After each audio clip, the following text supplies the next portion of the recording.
Okay, I literally just finished filming a video about the porn star being kicked out of Turning Point USA at an event that was about opposing things like cancel culture. And I went to thehill.com and I was like, well, I don't really have any ideas. Let me just see if I can find, maybe a political article to react to. Just do something a little different. I can't even. I cannot even with this story. Do y'all remember Bill O'Reilly? So if you're not familiar with Bill O'Reilly, he was on Fox News for a really long time. His career ended after a lot of sexual harassment stories came out. I don't really know too much of the details. I didn't follow that story too closely. But if you're not familiar with his work, some of the segments where he was just talking, he would be okay. But when he would bring on guests to try to debate, like, it was a travesty. So he would be someone who didn't really, I can't remember how he phrased it. He didn't really describe himself as conservative, but very big figure among the conservatives and definitely leans pretty much to the right. He's also got a lot of best-selling books, some of which I think are interesting actually if you want to check that out. But most people who really love and support O'Reilly are the pro-Trump, MAGA, we oppose fake news, we oppose any form of censorship, we oppose people being so offended by everything type of mindset. So it just makes this article just so hilarious to me. But to give you an idea of how poor his arguments are, he had someone on to discuss atheism, and he goes with the typical, well, look at nature. How can you not think that God didn't come up with all of this? And he makes the point, look at the ocean. The tide goes in and the tide comes out. You can't explain that. That's been explained for quite some time, bud. Quite some time. So interesting at times. I will say I enjoyed watching him, but when he had guests on, it was just almost always not good. The title of this article is from The Hill, by the way. The title is O'Reilly Threatens to Sue After Media Reports History Tour with Trump Has Low Ticket Sales. So one thing he has in common with Trump is that he's got this really big ego. So remember that one guy, like, Trump fired someone literally for reporting that he had low poll numbers? Like, they're kind of on the same wavelength. They cannot handle being told that they are not getting the results that they were hoping for. That's part of, and that's really, I might have all kinds of criticisms of Trump's character, but when it comes down to him being a president, that's probably one of my biggest issues. He literally cannot handle anything he doesn't want to hear. That's really not what I want in a president. You need to be able to handle hearing things like you might be losing. You really need to be able to handle bad news. You need, like, that's part of, you want to be the leader of the country and you think you're never going to get anything but good news? Oh, buddy. Oh, buddy. Wait till you hear what some other US presidents went through. I got some bad news for you, pal. People who think like that cannot be leaders. I'm sorry. But let's go ahead and read this. I have not read this prior to filming, but I have a feeling this is going to be hilarious. Former Fox News host Bill O'Reilly reportedly threatened to sue a Politico reporter over an article revealing that sales for his history tour with former President Trump were low, citing conversations with venue ticketing officials. Y'all are so clearly pro-censorship when it suits you. Including when it's just to preserve your feelings, which is fine. But, I don't remember exactly when O'Reilly was actually taken off the air. I believe it was before Trump even started writing. It's been several years.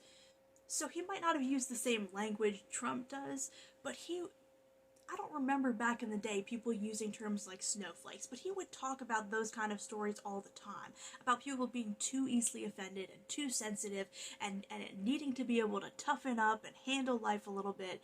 And here he is suing someone because he can't handle the idea that they're telling people that his ticket sales are low.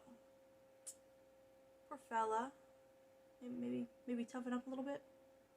Politico's Daniel Littman on Friday reported that tickets for the tour, which has 4 stops scheduled at locations in Texas and Florida this December, went on sale June 14th, though venue officials said sales have so far been slow compared with other events held at the arenas.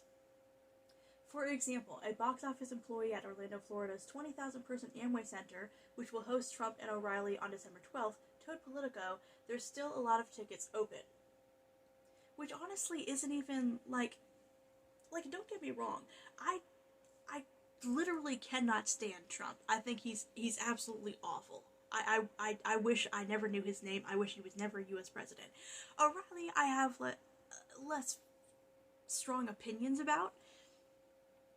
So honestly, like, reading that wouldn't have really necessarily made me think any less of him. That's just how it goes sometimes, and there can be a lot of factors. It doesn't even mean that O'Reilly's necessarily doing anything wrong. Anyways, we have concerts that are doing a lot better than this, the employee added, speaking to the condition of anonymity. Okay, so that's like a good example of why I might not hold this against them. Like, I think people want to get out and have fun. I live in Georgia, so our lockdown time was pretty short, but for a lot of this country that's not the case, and things haven't really been open for that long in their areas. I think people want to get out and have fun. And I think that's, for a lot of people, a bigger concern right now than going to hear Trump and O'Reilly talk about whatever political issues they want to talk about. Political events can definitely be a big deal, a big ticket seller. But Trump is not currently the president. There's not currently a campaign going. There's not currently this just isn't really the best time when everybody's mind is on this stuff. It doesn't necessarily mean that Trump or O'Reilly have done anything wrong to turn off their own fans to coming out to see them. The employee said that a Bad Bunny concert scheduled for March at the arena sold out in 2 days, and that tickets for a December 3rd Kane Brown concert were almost gone. Because people want to get out and have fun right now. And, even for people who are as politically minded as I am, I watch political commentary all the time. I love reading political articles. That's just kind of my thing. But for most people, that's not how they are. Even if they are passionate about what they believe in. It's not that they don't care, but they want to get out and go to political events when there's a campaign going, or when there's a specific purpose for it. It's not just the same entertainment kind of thing. Employees at Houston's Toyota Center, Dallas's American Airlines Center, and Sunrise, Florida's BB&T Center all said that a large portion of seats for the Trump-O'Reilly tour remain unsold, with the BB&T box office official telling Politico they expected sales to have been definitely higher at this point. They're both huge names. Okay, so I can understand it being a little surprising, but again, I think if they were trying to do this in the middle of a campaign, or if they were really trying to, push for someone to win, I just think I think the biggest aspect of this is timing. I really do. They're both huge names. They're both very well known. They can bring out crowds. They really can. However, Trump and O'Reilly have both pushed back on Politico's reporting, with Trump spokeswoman Liz Harrington saying in a statement, the History Tour has already sold over $5 million of tickets, and the excitement and enthusiasm is unlike anything we've ever seen before. Okay, but that's what y'all say about every single event, because everything has to be bigly with these guys. If it's not bigly, they can't stand it, and they feel like they're being picked on and silenced and whatever. And it's so whiny. Come December, the sold-out shows will be a memorable night for all, she added. Okay, great. If you want to go, this is so ridiculous. Littman reported that in a phone interview, O'Reilly said claims that ticket sales were lagging were false and totally ridiculous. Okay, but even if that's true, why are y'all so obsessed? They're obsessed with being the biggest and best at everything, but people like this don't actually care about accomplishing anything good. They just want to have the numbers in. So, I can't relate to that mindset. I really can't. What's the big deal? But even so, what about conservatives who are always complaining about Facebook flagging conservative articles about, COVID-19 and things like that? You don't support those things being taken down because someone's deemed it to be untrue, so what's the difference here? Learn to take what you guys expect to dish out to other people. O'Reilly reportedly argued that ticket sales were at $7 million, higher than the number Harrington gave. "We haven't spent a nickel on marketing, nothing," he said. "All those $7 million for 4 shows were done on the announcement. Marketing will start in about a week. Nobody has sold tickets this fast at this price, and VRPs are sold out at 3 of the 4 venues." So if you weren't familiar with Bill O'Reilly before, I think by just the way he's describing this, you can see how much he thinks just like Donald Trump. Nobody has sold tickets this fast at this price. I highly doubt that. I highly doubt that that is true. Someone fact check that. I really doubt that that is the truth. You know, but that's the thing. They want to get so uptight and so angry if someone fact checks them. Well, don't be out there making these ridiculous claims. It's like when Trump said that he had the biggest inauguration. No, you fucking didn't, bro. I mean, like, are we all supposed to just sit here and really go, yes, yes, sir, you did certainly have the biggest inauguration ever, sir, just to preserve his feelings? I mean, dealing with the way conservatives expect Donald Trump to be dealt with is really an emperor's new clothes types of situation.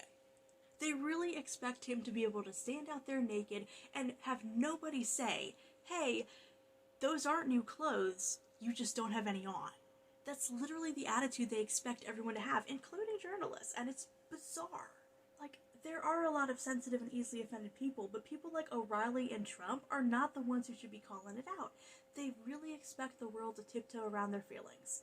The television personality specifically pushed back on reports that Orlando ticket sales were low, calling it bullshit, although he did not know exactly how many tickets had been sold at that arena. Then how do you know it's bullshit? Facts don't care about your feelings. O'Reilly then reportedly threatened Lippman, saying, "You put one word in there that's not true, I'll sue your ass off, and you can quote me on that." Well, there you have it. He was quoted on that. "You're just a hatchet man, and that's what you are," he added, according to Lippman. Hatchet man. I've heard O'Reilly say that a lot. God, that brings back memories. Hatchet man. The Hill has reached out to representatives for O'Reilly for comment. Upon announcing the tour last month, Trump and O'Reilly said they would discuss how things were accomplished as well as challenges, both good and bad, with Trump saying the events will be wonderful but hard-hitting sessions that will discuss the real problems occurring in the United States. Yeah, I'm sure they're going to take on some real issues, so long as they're not any of the issues that, hurt Trump's feelings. Because preserving the feelings of men like Bill O'Reilly and Donald Trump is such a priority to these people, which is fine, live your life how you want to, I guess, but they are everything they claim to oppose, and it's so ridiculous. How does anybody take this shit seriously? I wonder if he ever did figure out that tide thing.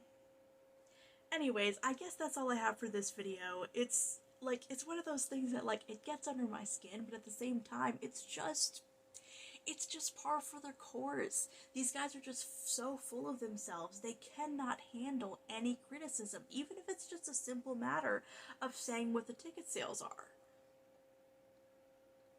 Part of me wants to give O'Reilly the benefit of the doubt here and be like, okay, well, maybe the reporting was wrong, and maybe, O'Reilly's just calling out the fact that the wrong numbers got reported. But considering the way him and Donnie like to talk, that's what it is. It's all talk. And when you live your life that way, people can't take you seriously, and they can't give you the benefit of the doubt because you've spent so much time and so much of your career just building up this facade, just like Trump has. Trump is going to say he's number one no matter what, and he's going to call it fake news whenever somebody says that he's not number one, even if, as a matter of fact, he is not number one in any particular, in a particular category. He can't handle it, and neither can Bill, and these are the people who want to tell the rest of us to toughen up.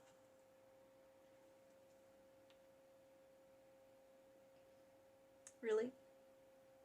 Is that what we should do? We should toughen up? Okay, pal. Okay, seriously, I'm done. That's all I have for this video. Thank you so much for watching, and I will see y'all next time.